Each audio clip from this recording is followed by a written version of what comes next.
Yay! Delaware City is set to give corporations the right to vote in elections. Yay!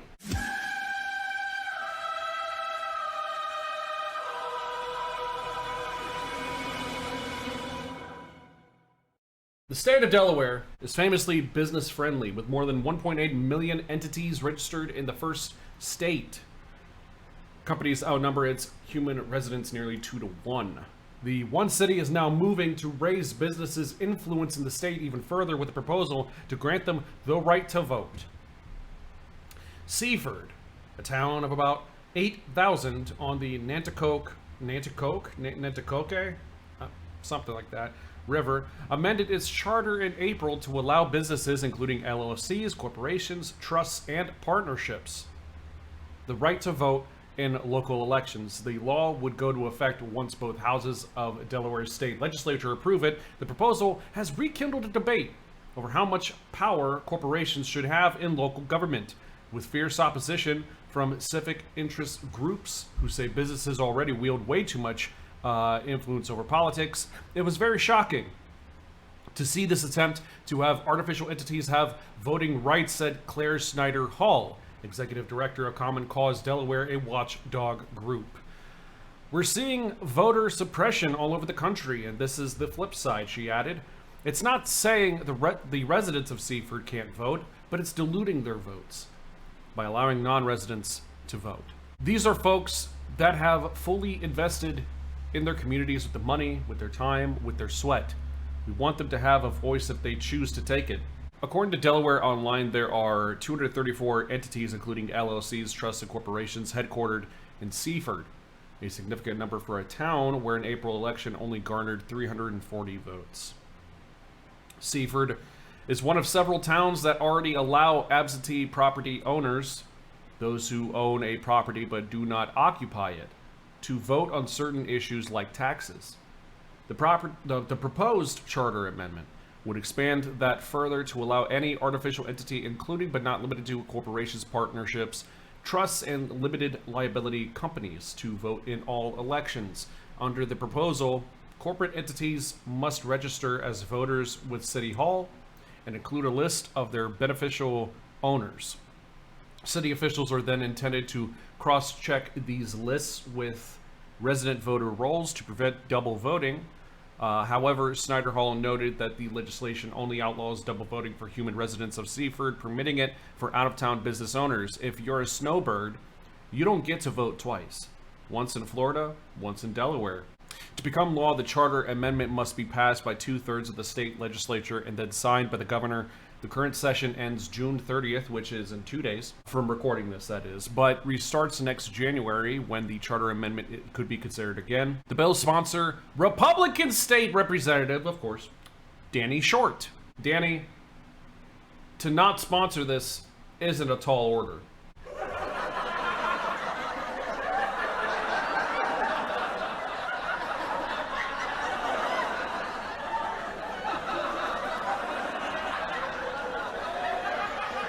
Danny Short did not immediately return a request for comment from CBS Money Watch. The office of House Speaker Peter Schwarzkopf, that's definitely German, declined to comment. Schwarzkopf has previously expressed ambivalence about the legislation. I don't think it's a good idea, but I don't think I want to vote to stop it. So, you support it. Earlier this year, progressives in Delaware's legislature introduced a bill that would altogether ban corporate voting in local elections, which is based. This is horrendous. This is really bad, and this sets a very dangerous precedent, not president, precedent, because we already have issues with things like what is it, Citizens United? To give corporations more power than they already currently do, because for some reason, money, currency, finances, economic power, capital, is considered free speech. So you give money to a campaign, And that's okay. That's okay. But see, here's the thing. Zoop, zoop, zoop, zoop, zoop. This is Joe Schmo.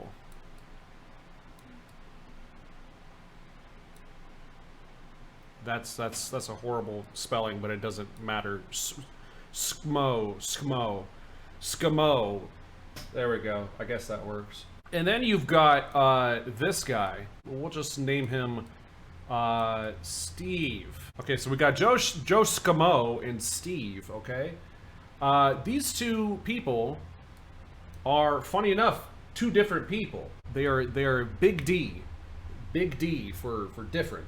Now we take Joe Skmo, sorry, and we take Steve over here, and we put dollar signs underneath them. See, now they're only floating heads. But you see, this one is 100, and then you got this one, which is just 10.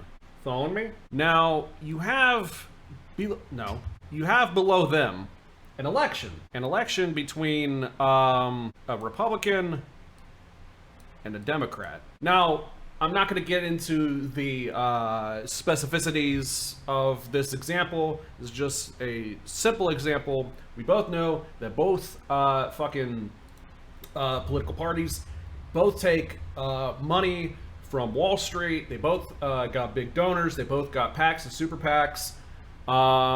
There are special interests and forces beyond the political spectrum in and of itself that influences the political spectrum, that influences politics way more than they actually than they damn well should. However, there are splinter parties, factions within these parties. One has factions like the Libertarians. They have the Tea Party, people like that. And then you've got the other side, which has the Progressive Caucus, Justice Democrats, SOCDEMs, Democratic Socialists, and whatnot, okay?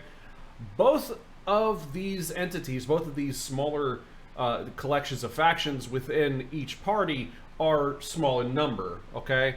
Mainly there are regular Republicans and regular Democrats. Only one party has factions within their party that proposes legislation, drafts bills, and calls out even not just their opposition, but their not the constituents, but their fellow party members, and says, "Hey, yo, this is fucked up. This needs to fucking change. Okay, workers don't like what you're doing, so this needs to be different." While you got this side right here, okay, this side right here, which like literally like only has people that's like money, and that's pretty much the entirety of their politics. This person, Joe Skmo, is not only a business owner, but he has a pretty thriving business. Okay, that's why he has the 100, and why Steve over here, a worker, only has 10. Okay, he is the employee, he is the employer, maybe even the same company, who knows. Either way, Republicans being the most pro-corporate party, the most cap, if you will, the most cap party, no cap, they are the most cap or capitalistic party, than say the Democrats. Okay,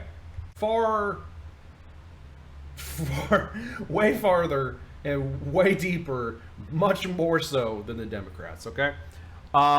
So what is Joe Skmo, the business owner right here, gonna do with his $100? Well, he's probably going to give it to the most capitalist-friendly fucking party, which happens to be the Republicans, who also want trans people to die. So we got this going. But see, he can give 10, oh Jesus Christ, 10 sets of $10, okay? While Steve can only contribute to the Democratic Party right here, one set of $10. So if they pass this, this side right here, already bad as it is, will get worse. Will get worse. You will have business owners like fucking Joe Schmo right here, not just having 100, but maybe 1,000 or 10,000 or 100,000. Okay, and then this 10 set of $10, the 10 set of Steve, I forgot his name, Steve's fucking economic power, and thus can be used for voting power. This gets fucking worse. So if you give this motherfucker more capital, you give him more power, right? Plus P equals plus V. There we go. So more power equals more voting power. And that comes from more money, because this right here can also include more L, more lobbying. So the more lobbying you do with and more money behind the lobbyists as well, more money to the lobbyists, to the PACs, to the super PACs, then the more lobbying and packing they can do, which might increase through lobbying those politicians to get more economic power to the people who would use that economic power to gain more power and thus more voting power, to increase this exponentially, okay? And that only benefits who? Fucking Joe Schmo. While Steve over here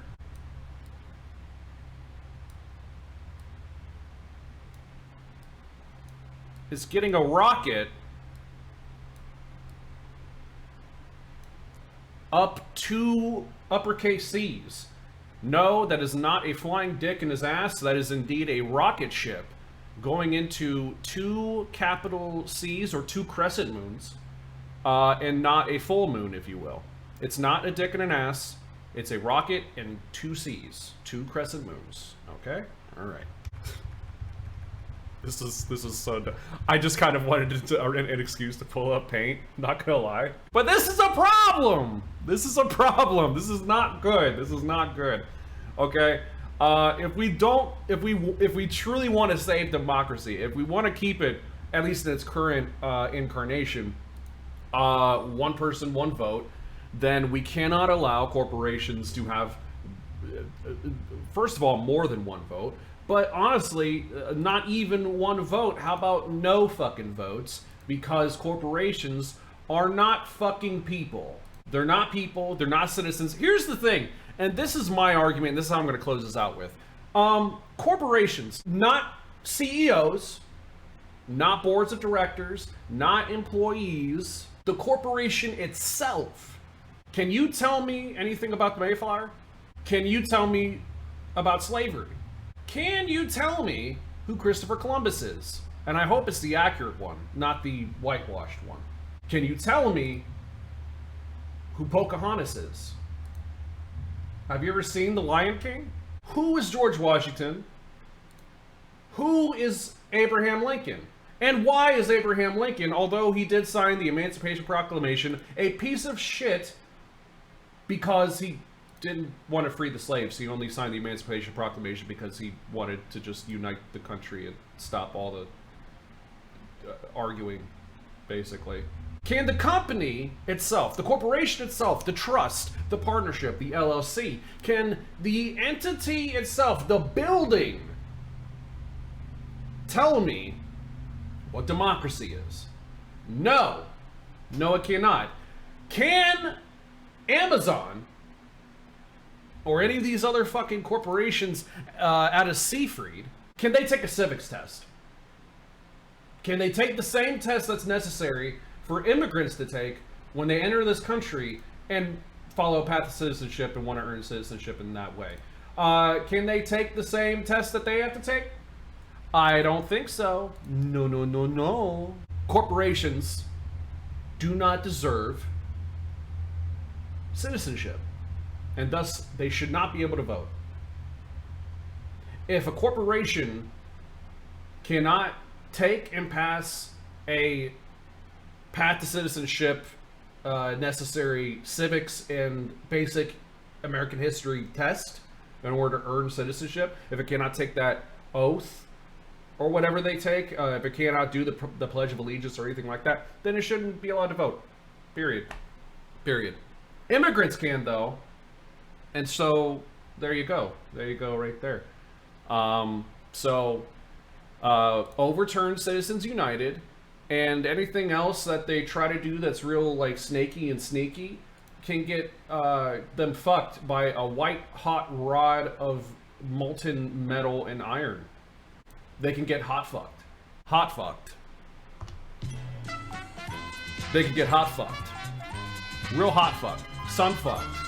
They can get solar flared in place of getting cream pie.